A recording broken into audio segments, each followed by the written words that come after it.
Hello, everybody, and welcome back to Another chit chat. with Daddty. How are you guys doing today? So today, we're kind of mellowed out. We're chilling. We got our little audience member, Butters, over here. You want to say hi, Butters? She's the camera woman today. She's a camera woman today. She's behind, and I'll show you when we're done. But we're going to go ahead and do a recent pickups part 2, aren't we? Yes. Yeah. What do you want to start out with, honey? Let's start out. Well, I'm gonna go on and on about mine. So you want to just go to the other one, and then we'll leave Yeah, that we'll one? come back to the. We'll say that best for the last. Okay, so the first one we're going to start out as coming through is we're going to do the Amazing Spider-Man on Sega CD. Yes. Now, a little bit of a story behind this one. Last time I was doing a video, I talked about how I got a good deal on this game and it came in the mail and it was absolutely positively mildewed. It smelled awful. It looked good, but it smelled terrible. Yeah. And of course, me being me, I tried to do everything I could do. So I used baking soda and I used kitty litter and I put it in bags and wrapped it up. And I just want to let you guys know, if you ever get something that smells like that, don't even bother with it.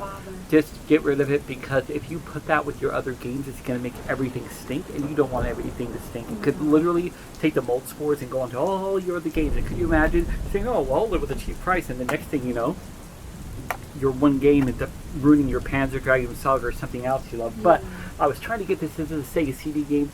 I always wanted. So with this, I didn't want to pay the premium prices that they had on there. They were a little bit crazy, so I didn't actually get this complete, but it's close, and I will complete it. And I'll explain that to you later with the PlayStation. But I was able to get it. There was no back art on it, but I got it for like, what, $35 or something like that, which was a great price. The book inside's amazing, and the disc inside's amazing. So I can figure out the back art later. I'm really good at finagling and getting things together and finding things. Copping good deals. Yeah, I haven't fully played through this game yet. I just started playing it, but I'm going to say right off the bat, the first thing that I love about it is the animated cutscenes. I'll put some in right now. When you notice when you're playing Sega CD games, no matter what they are, especially when it's like live action actors, you know, because of the limited color space it has, they're incredibly pixelated, but you know, they have charm. But when you're playing something like Spider-Man and it's actually animated, kind of like Lunar or anything else you would see, it's beautiful. And the one really cool thing about this game is it has basically an entire episode of like a classic Spider-Man, but made exclusively for the Sega CD. And what I mean by that is, as you're going through, you're getting all these beautiful cutscenes, all the acting, you get all the charm from the 90s. The controls felt really good. Shooting your web felt awesome. I love Spider-Man. I have it for the Dreamcast, which I love, and I've never played any of the modern ones, but the Amazing Spider-Man, it looks really cool, right, honey? It looks great. It looks amazing. Anybody who's a Spidey fanatic, Yeah, so I'm very thankful and grateful. I'll take this over anything. Let's move right on so we don't take too long with every single one. Next thing I'm going to pop up with that I got a little while ago is going to be Tromeo and Juliet. Yeah, Tromeo and Juliet. If you guys know anything about Tromeo, they make a lot of different, interesting movies, to say the least.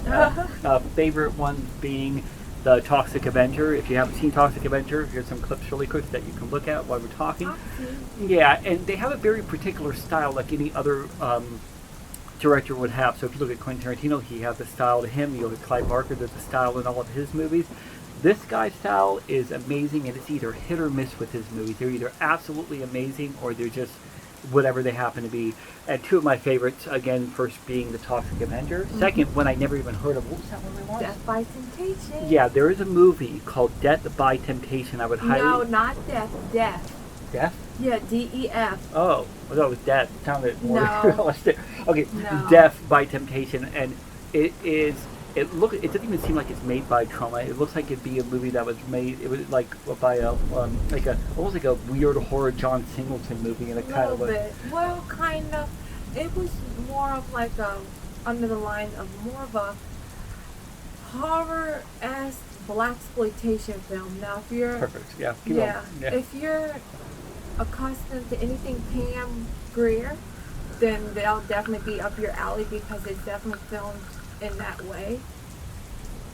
And anyways, that's a wonderful movie. Yeah. Go check it out. It was a Yeah. complete surprise. This one is one of the strangest movies I've ever seen. And yes, obviously, it is a kick on Romeo and Juliet with Romeo and Juliet.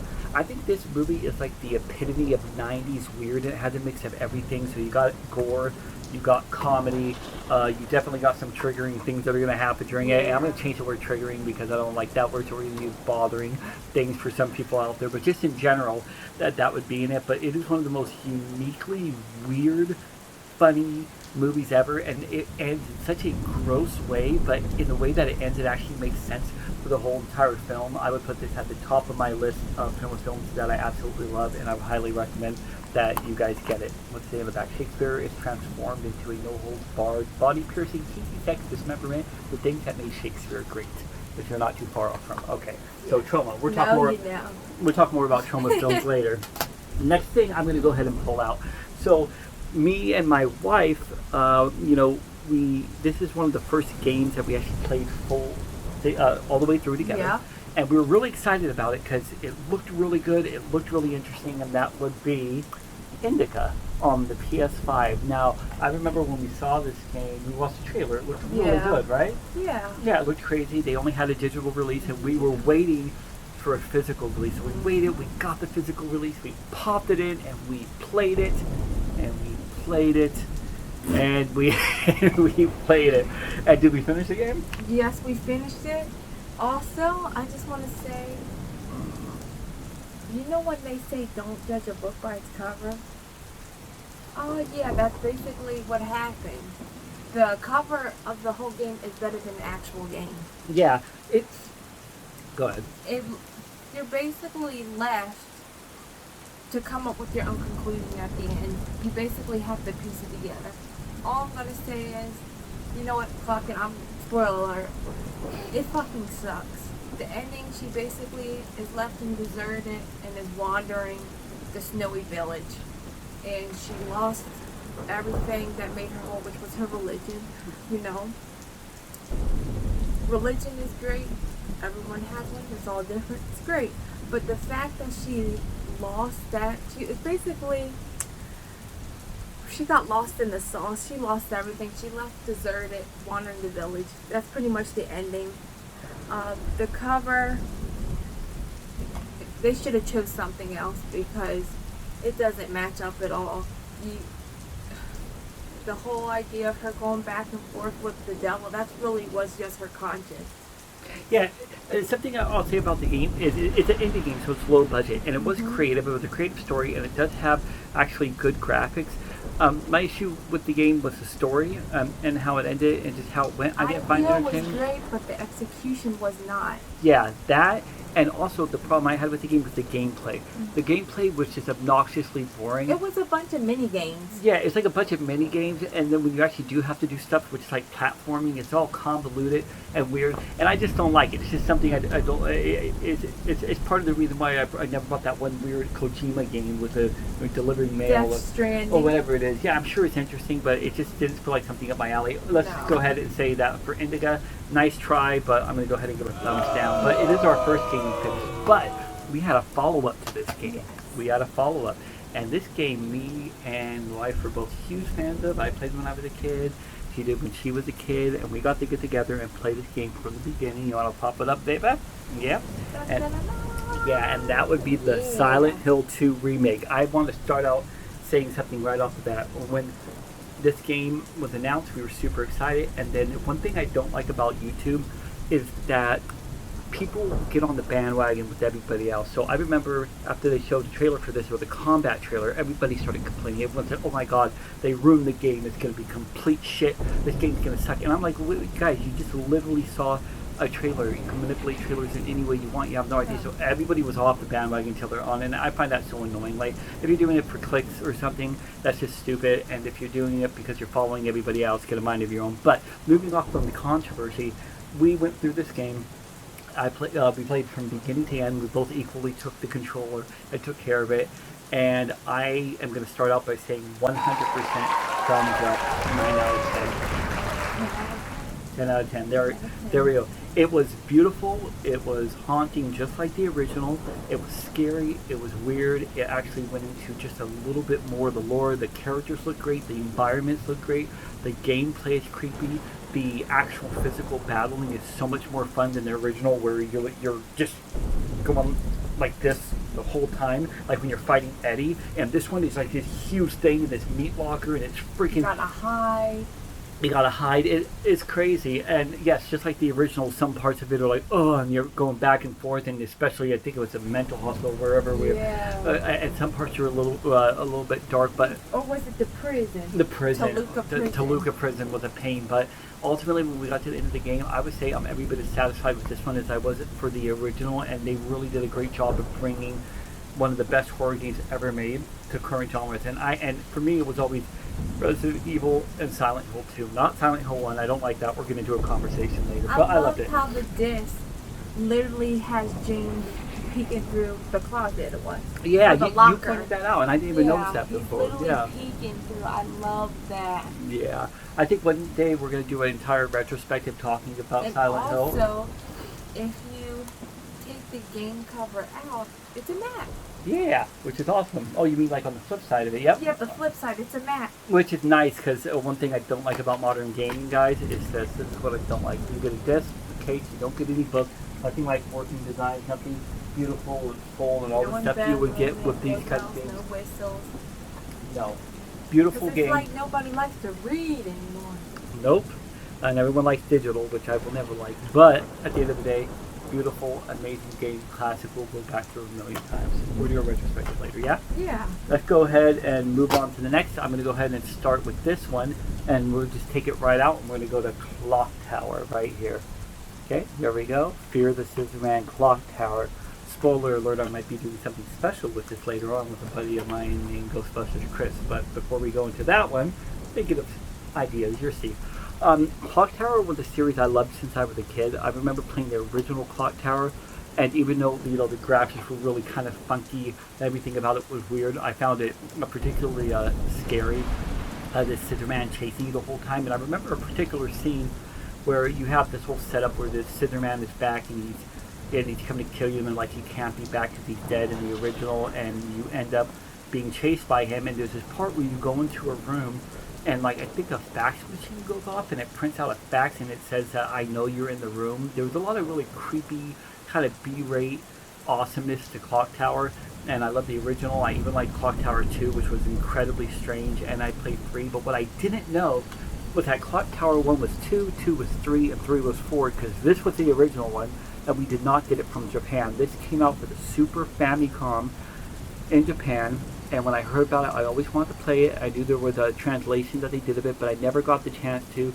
But they decided to make Clock Tower Rewind. So basically, guys, this is the first game in the series. So while, spoiler alert, in the first game, Scissorman on the PlayStation isn't actually Scissorman. In this one, I believe that he actually is Scissorman. They took the Super Famicom version, they made it English, they made a rewind feature in it for people who want to rewind back while you're messing up or dying. They put new animated sequences, intros, everything into it. This is something I haven't played through yet, but I'm incredibly excited to play through this game. Clock Tower Rewind is how I'm going to introduce you to Scissorman before we do our little Scissorman thing that we're thinking about doing, which you guys will see later. Okay, I want to go ahead and put this down now, and we're going to go on to these other ones. And the next thing I want to show you guys, and we got a lot more recent pickups coming, is going to be the Dreamcast arcade stick. I do not believe I showed this last time. I hope I did. We mentioned it, but that was it. I think that was it. It was an honorable mention. Yeah.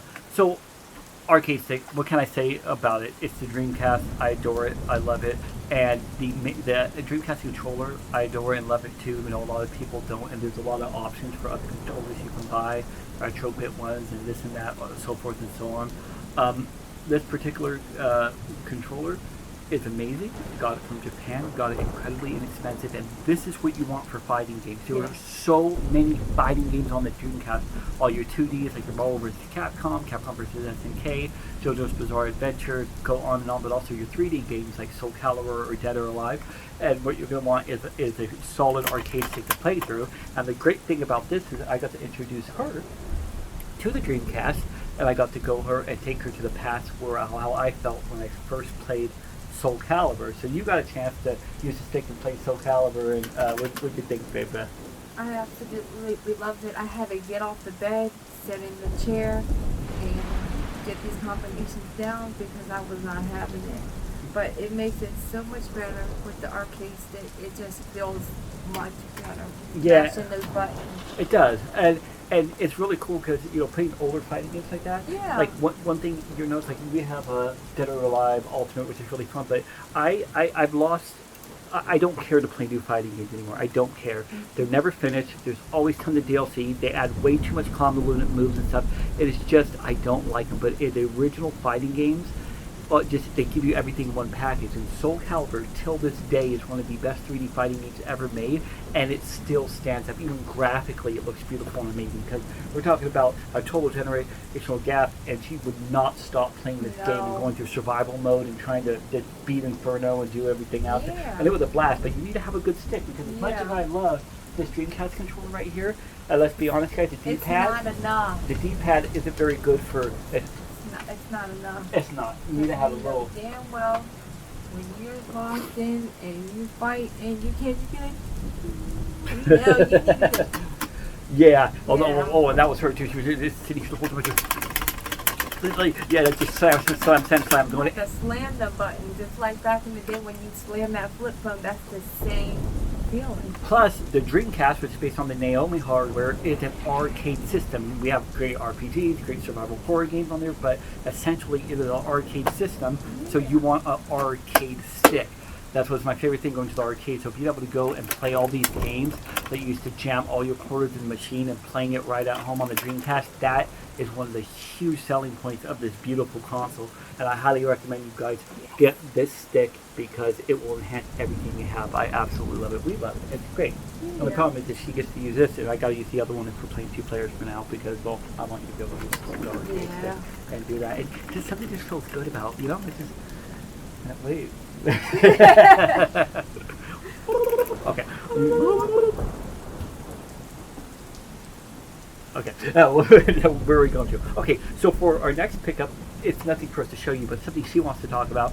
So we're probably around 17 minutes right now. I know we tend to talk a bit, but this is what this is. This is Chit Chat with Daddty and Bratty. This is me and my wife having a talk when we're not doing our diet skits and everything else. This is our main content, although I do hope you guys enjoyed that one. We'll talk about that in a minute. Let's go on and go ahead and talk about your thing, baby girl. So talk about your thing. basically, a recent pickup, I would show a picture of it, but the thing about it is, it was a digital copy of a book. Now this book is by that was published by a small publisher, a small author, but it's slowly gaining more and more attention right now, by Quan Mills. The book is called This Hoe Got Roaches in Her Crib. Now, this isn't a joke. This is not a joke. You're probably thinking, okay, yes, it's actually a book. It's on Amazon. If you don't want a paperback, you can always get a digital copy like I did on Amazon Kindle for $2.99, so that's what we did. And as I'm reading it, I'm like, this is funny, but as more and more you get deeper into the book and how the characters are, it is so realistic to the point where it's like you feel like you're picturing a movie in your head. And for me, I never liked fucking reading. Who the fuck likes picking up a book and reading it? No, a lot of people don't. I can't say everybody, but a lot of people don't. But this book, I have not been able to put it down since I started reading it. She hasn't. I haven't. Nope. I have not. And I'm... Oh, go ahead. I was going to say, if you want to give a brief synopsis too of the book, just a basic story.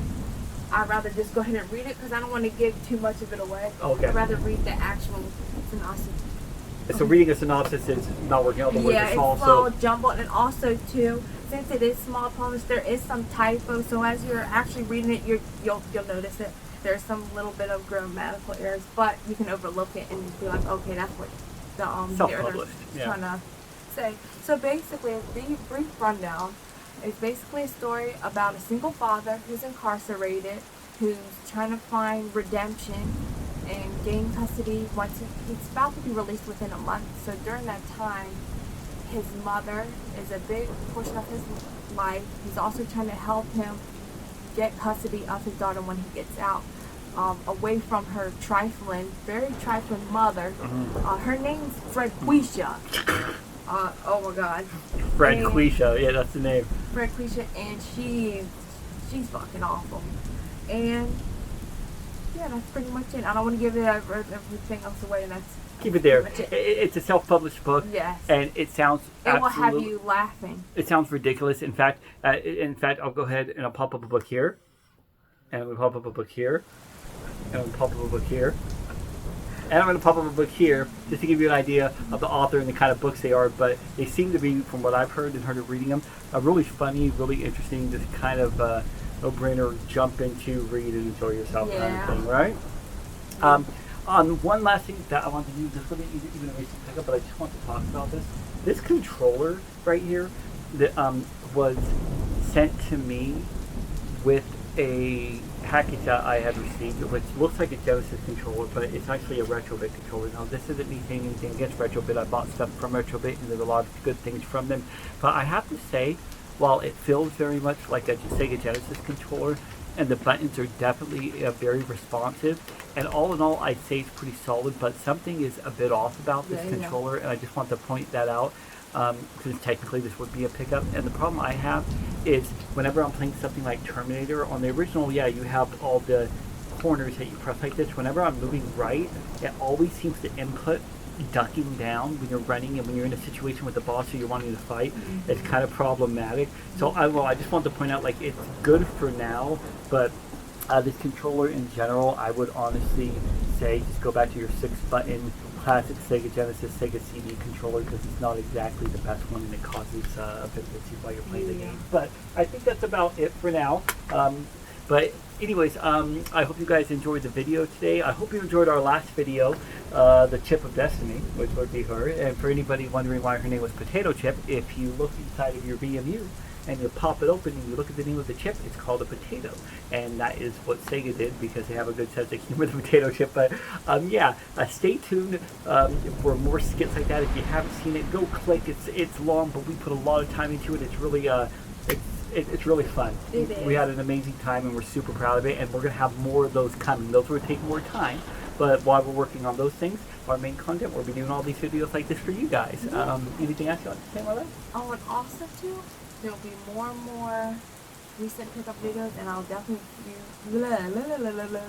definitely tell you more and more books that I... Yep. So anyways, guys, we appreciate you like always. Thank you for watching. Stay tuned for a lot more. You never know what you're going to see coming from our channel. And as always, my friends, until next time. Oh, wait a minute. Hold on. Do I pop the bean? No. Please. Oh, never mind. I was going to grab the bean. Okay. Bye. There.